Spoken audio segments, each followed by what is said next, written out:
here to defend that position. Pennsylvania Congressman Khanna. All right, I have a couple of questions just to set the table here. Since Tim Walz has been president, a number of people in Minnesota have been killed by Biden and Harris Mayorkas illegals that were allowed into the country. Can you name one of those people? I know there were three named, three killed, and my heart goes out to them. Do you know? I appreciate that. Do you know the name of any of them? I don't know the name off the top of my head, no, but okay, I have another question. Let me just say this. You condemn the murder. I condemn the murder, and I don't think that if you've committed a violent crime that you should be in this country. I have no problem, and I do believe that deportation of people who killed folks like Laken Riley, they don't belong in this country, and that has been my consistent position. I appreciate that. All right, while we're doing this segment, I'm going to put a list of the worst illegals that have been arrested by ICE agents. I have 16 printed pages here, Congressman.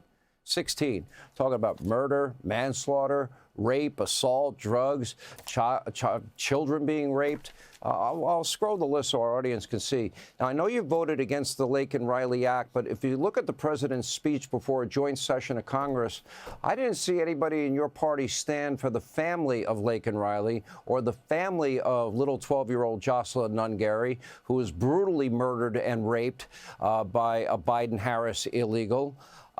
Did you stand for those families in solidarity and sympathy with them? I didn't see you standing. I stood for the boy with cancer. I don't remember. I didn't ask that. Yeah. Did you stand? You don't remember, or you didn't stand? Did you stand for the family of Laken Riley when they were introduced? Did you stand for the family of Jocelyn Nungary? I did not stand because I did not agree with the president's positions on immigration, but I honor that family. I honor their loss. They lost children. The 12-year-old girl was brutally raped and murdered, and a young nursing student was brutally murdered. And you can't stand for families in solidarity with them? Don't you think that's a little heartless, Congressman? Sean, my heart goes out to them. They endured a horrible crime. Why didn't you stand for them then? Why didn't you just stand up for them? I would be happy to stand for them. I didn't stand for parts of the president's speech that I disagreed with. You know that in politics, you don't have to have assent in this country. We have free speech. That's not, I honor them. You can have all the free speech you want, but I don't think it's political if they're recognizing, a president is recognizing a family that lost a loved one to an illegal. I'd stand for them. I'm scrolling some of the worst criminals that ICE has arrested in Minnesota. And yet these agents that are going against the worst of the worst every day have been called Gestapo, Nazi, fascist, terrorists by the highest ranking people in your party. You have no problem with that? Sean, I came here not to debate you, actually, to appeal to you and to the President of the United States who watches your show. How about you answer my question? I came here to interview you. I'm asking, is that the proper language for ICE agents, law enforcement? I've not used that language, but let me just make my point. I came here to Will you condemn others for using it? Because it's being used every day. By members of your party. I don't use that language. I don't think it's appropriate to use that language. Will you condemn, though, the fact that the only conversation you're having about immigrants is them being violent criminals? What about the immigrants who are creating small businesses? What about the immigrants who are creating jobs? What about the immigrants who are contributing to the country? How about doing shows on that? You know what the problem is? I have no problem. I'm the product of immigration. All four of my grandparents came from Ireland at the turn of the last century. I believe in legal immigration.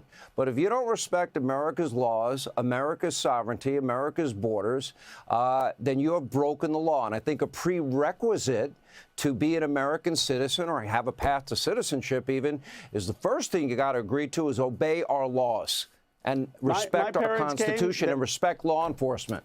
My father came. He studied at the University of Michigan. They came. They got a green card. They followed the laws. But, Sean, my point is just the coverage. If you watch your program or Fox in general, you would think that all these immigrants are criminals. And you know, because you're reasonable, you know that most immigrants, many immigrants in this country are hardworking, are patriots, came to this country because they love America. I will concede the point, but here's the problem. I have been running a list, and we're not duplicating it since we started scrolling with you, a list. I have 16 pages. I will send it to your office. And these are the worst of the worst. And these are people that were allowed in. And Joe Biden and Kamala Harris lied to the country. Mayorkas lied to the country. They said the border's closed. the border's secure. And they allowed in millions and millions, and among them, terrorists, cartel members, gang members, murderers, and rapists, and other criminals. Now, I ask you, why shouldn't ICE enforce the law of the land? Constitutionally, the authority does lie with them. It's called the Supremacy Clause. Jurisdiction lies with ICE. Why won't you support ICE? Why won't you condemn this woman that tried to run that ICE agent over in Minnesota that started all of this? I believe in secure borders. I believe that we need an agency. Why won't you condemn it then? Why won't you condemn somebody that uses a car to try to kill an officer? Because I don't believe that the justification of that is to take an American. By the way, she's an American mother, 37 years old, and she was shot at point blank and killed. Who took a 4,000-pound vehicle and drove it right towards a law officer, a law enforcement officer. I believe that that officer used excessive use of force and should not have killed that woman. But here's the point, Sean, and I would hope you'd agree. I hope the president, if he's watching, I wish it didn't happen. Why don't we de-escalate? Why don't we lower the temperature in this country, lower the rhetoric, figure out how we enforce immigration laws, but not have ICE agents, shooting Americans? How about you let ICE do their job and you support law enforcement and enforcing the laws of this land? Wait a minute. You are supposed. Well, they're doing it constitutionally. They're going in Americans' homes. Your party citizens. is out there demonizing them, calling them Nazis, Gestapo, fascists, and terrorists. Used that word. And that has created your party and you up to tonight. I've never seen you condemn the rhetoric of the leaders of your party, calling them Nazi, Gestapo, fascist. And what that is doing is inciting people. That is inciting and dehumanizing these officials, and they're now being attacked tonight. Have you condemned the rhetoric of Republicans who call immigrants rapists and murderers? I mean, come on, there's excessive rhetoric on both sides. My view is let's tone it down. Some of them are murderers and rapists, and you didn't get off your ass when it came to Laken Riley and Jocelyn Nunn, when you were at a joint session speech. Why not?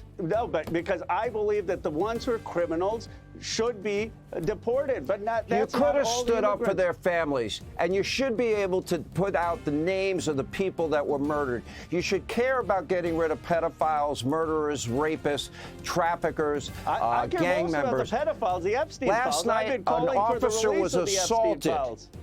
Last night, an officer was assaulted by 3 illegals from Venezuela. Do you even give a rip? Do you even care? Of course I do. Of course that. Look, and you don't think it's connected to the rhetoric of your party leaders? You don't think any of that's connected?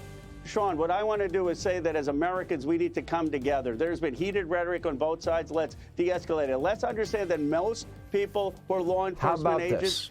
Let them do their job. But do it constitutionally. Do you want them going and harassing them? Constitutionally. Okay, let me ask you this, Sean. You don't think they have done any violation in terms of the way they're acting with American citizens? I would argue in law enforcement, 99.9% are good. There's always a bad apple. If you give me an example and I see it, I will condemn it. By the way, I condemn the officer in the George Floyd case. The guy was handcuffed, put his foot on his neck. I'm a martial artist. It's the most vulnerable part of the human anatomy, and I was one of the first people to say, wrong way to handle that. The guy had his hands cupped behind his back, wrong. Sean, you see half the country upset, scared with what's going on in Minnesota. Because they're being whipped up into a frenzy by people in your party. It's got to stop. Stop. You take the leadership role. Stop the rhetoric. Let ICE do their job. If you said that do it constitutionally, look, in Minnesota, there's 20,000 some ICE agents. 10% of them are in this city. 10%. No, there's about 3,000. All right, I've got a break. But listen, I appreciate you coming on. I appreciate I'm really annoyed. But my hope is to get this country moving in a way that's a civil way forward. That's what my hope is, Sean. Okay. And I next time, please stand for families that lost loved ones. That's I honor that family. I honor that family very much. And my heart bleeds for that. I will pass on your apology. California Congressman Khanna. Hey, Sean Hannity here. Hey, click here to subscribe to Fox News YouTube page and catch our hottest interviews and most compelling analysis. You will not get it anywhere else.